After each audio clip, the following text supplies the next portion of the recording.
Hello and welcome back to the Tiberium Armory series after quite a long wait. Today's video is on the Kodiak. The Kodiak is a very interesting vehicle. It acts as the main mobile command center of a portion of the GDI's military under the command of Commander Michael McNeil and Tiberium's son, and it is a very odd vehicle by itself. Nominally labeled as a VTOL, it is very notable for being extremely large, even among the larger units in Command & Conquer, being able to transport significantly large concentrations of units into a field of battle, including the absolutely massive MCVs of the time, which are noted to be even larger than mammoth tanks, which by themselves are absolutely massive. The internal space required to transport an MCV or other smaller vehicles and personnel is enormous, and adds to the weight of the vehicle, affecting many parts of its design and challenges when trying to fulfill its role as a flying administrative center. If we take an inventory of everything the Kodiak is supposed to do during war, we have 1. Act as a mobile command center, with all of the staff and sensory equipment required for directing thousands to tens of thousands of troops across its entire theater range. 2. Carry troops and MCVs into battle, with the weight requirements for this ranging into the hundreds of tons just for the carry units. 3. Fly extremely long distances without resupply. 4. Fly in areas that are in heavy ion storms. 5. Be maintainable in the field. If we take a look at all of these things together, it's no wonder that the Kodiak was one of those things that was phased out by GDI between the Second and Third Tiberium Wars. The development and operational costs of this vehicle must have been beyond astronomical.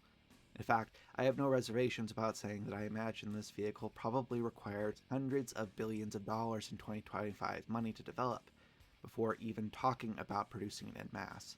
And to put that into perspective, the B-2 Spirit bomber cost around $44 billion in 1997 money for the development of the vehicle, which for reference is nearly the same as the 2024 French military budget. So, when I say this vehicle is expensive, I mean that this is probably the next most expensive defense program in GDI history, next to the Iron Cannon network, which likely required more than $1 trillion of investment in the first decade of production alone. But why would it be that expensive? Let me lay out the reasoning I have. 1. The Kodiak is extremely advanced. In order to move around all the weight of the load, which could be as much as speculative 300 tons, perhaps even more, and not even accounting for the fact that the Kodiak itself likely weighs in excess of 270 tons when empty, and as much as 800 tons when full. This estimate, by the way, is based off of speculated size and guesstimates from the community about its material composition. It could weigh even more, but I ended up lowering my estimate a little bit because we know that material science between 1995 and Tibbs' son is better than today.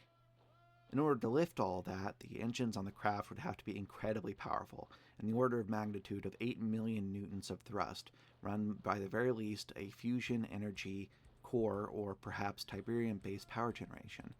It is also capable of suborbital flight, which of course would necessitate either rocket engines or ion engines to fly in space when the atmosphere is too thin for the regular engines. So add that onto the list. 2. The Kodiak is incredibly large. Fan estimates vary wildly on a lot of the factors, but my estimate for the size is between 800 to 110 meters long, 30 to 40 wide, and 20 to 30 tall, with my speculative final estimate being around 100 meters long, 40 wide, and 30 tall, based on the fact that this is expected to transport Mammoth Mk2 walkers and MCVs into battle. Something that large with that much weight is incredibly hard to design for when it comes to making something both fly and fulfill all of those other roles at the same time. Number 3. The Kodiak is extremely durable. The ship was downed at least once over the course of the war, but considering it was flying very high up in the air and very fast, it managed to survive crashing with both most of its staff alive and the fusion core and engines intact. Designing it to be able to survive that is an incredible design challenge, as you have to balance survivability with the fact that the less weight the craft has, the better equipped it is to fly nimbly. Number 4. The Kodiak is meant for very long deployment times, with lots of people working and living inside, which means that it has to be able to feed, clothe, and maintain its people with huge stores of food, medicine, an infirmary in there, a kitchen, mess hall, and more. This craft needs to be active for months at a time with no resupply, so it has to fulfill this role perfectly. Number 5. The sensors on the Kodiak are incredibly sophisticated. The sensor suite on the Kodiak is meant for directing forces even in conditions where normally radio emissions would be impossible to use, like in the middle of ion storms. Quite a few of these battles took place in these environments, contributing to the cost of its design. And finally, number 6, the Kodiak must be maintainable in the field. When it is brought down, it must be able to be fixed with just what's available on the craft or what can be produced by a base built by an onboard MCV. With a vehicle this expensive, one unfamiliar with the battlefield of the Tiberium universe might begin to question its usefulness, especially when the Philadelphia and other space assets are available to the player for communication. But the Kodiak is actually just what the GDI needed for this particular war. One must remember that the Second Tiberium War was one where Tiberium was out of control all across the Earth, with it encroaching on every city and where millions of people died every year from the Tiberium just in the air.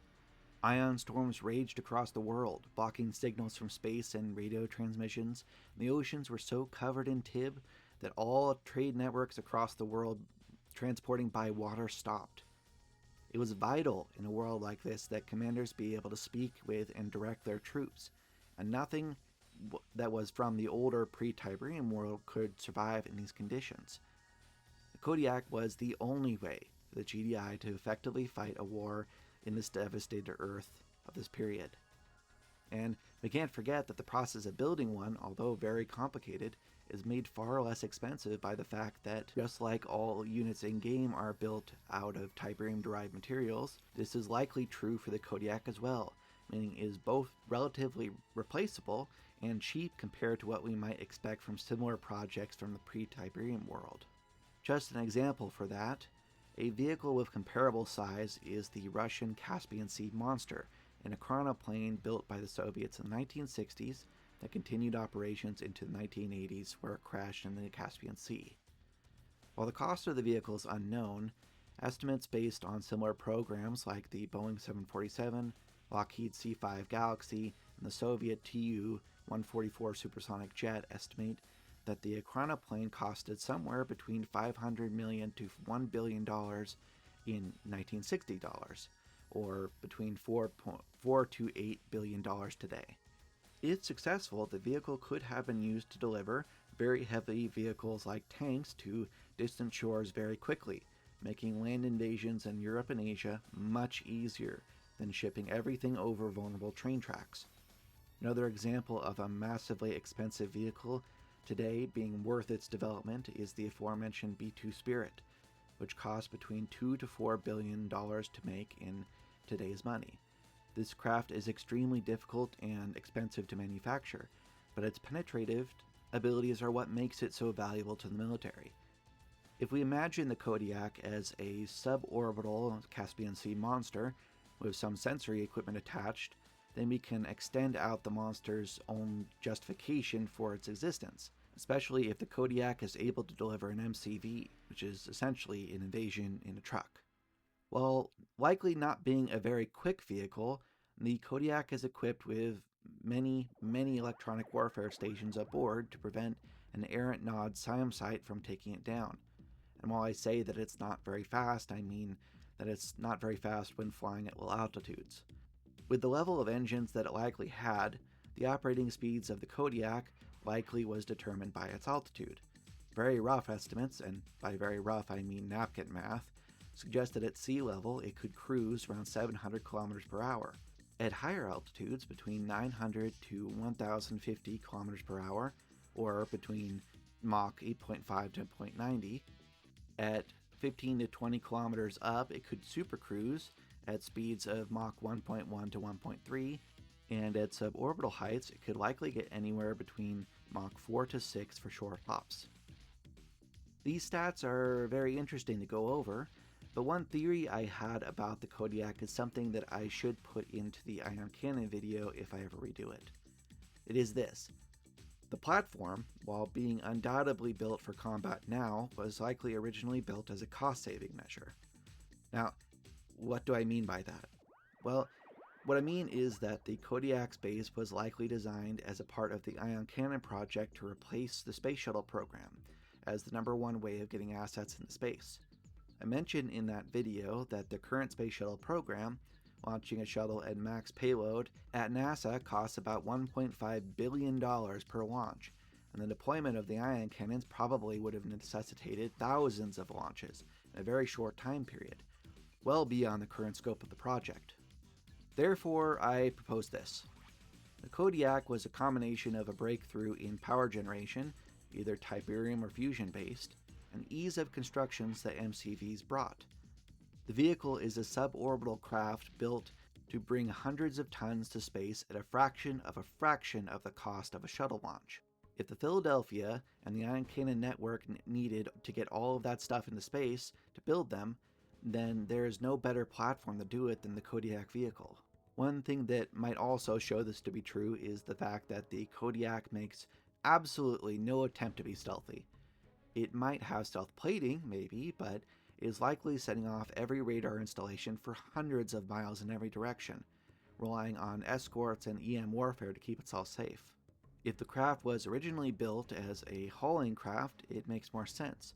Otherwise, to my mind at least, it would look more like the B-2 Spirit or F-22 Raptor in that it would have stealth shaping, where it comes off right now as a flying building rather than a traditional stealth craft. Additionally, we have to take into consideration that there is a possibility that the Kodiak had design influences from the alien spacecraft that GDI had in its possession since the end of the First Tib War.